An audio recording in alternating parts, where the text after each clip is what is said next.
مشکات شریف، انوار محمدیہ، بے شمار کتابوں میں حدیث آئی. نبی کریم صلی اللہ علیہ وسلم فرماتے ہیں میں ابراہیم علیہ السلام کی دعا اور عیسیٰ علیہ السلام کی بشارت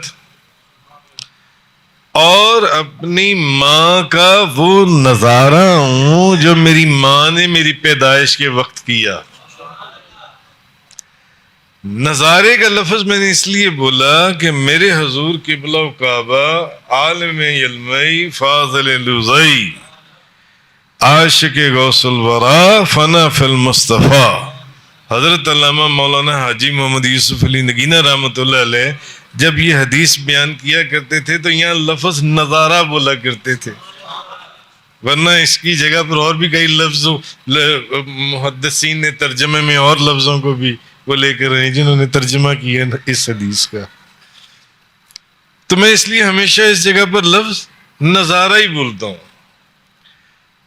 یہ نبی کریم صلی اللہ علیہ وسلم فرماتے ہیں میں ابراہیم علیہ السلام کی دعا، جو خانہ کعبہ کو اٹھاتے وقت اس کی دیواریں آپ نے دعا فرمائی تھی، اور میں عیسیٰ علیہ السلام کی بشارت، خوشخبری، وَمُبَشِّرًا بِرَسُولٍ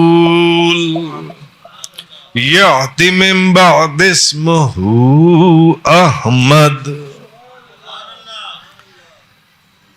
جب اسٹیٹ سیکٹری حضرت عیسیٰ علیہ السلام تھے اور اپنی امت کو کھڑا کر فرمایا دیکھو میں تمہیں اس نبی کی خوشخبری دینے جا رہا ہوں. ہم بھی تو میلاد میں اسی نبی کی خوشخبریاں دے رہے ہیں نا کہ وہ تشریف لا چکی ہیں. عیسیٰ علیہ السلام نے فرمایا وہ تشریف لا رہی ہیں. انہوں نے ہم سے پہلے فرما دیا، ہم بعد میں کہہ رہے ہیں کہ وہ تشریف لا چکی ہیں. انہوں نے کہا وہ لا رہی ہیں تشریف جان سے. میں تمہیں ان کی خوشخبری دینے جا رہا ہوں،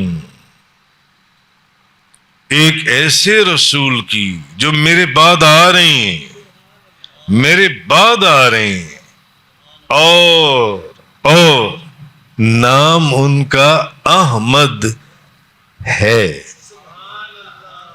بڑے مفسرین نے یہاں پر بھی بڑے لطیف نقطے بیان کیے ہیں.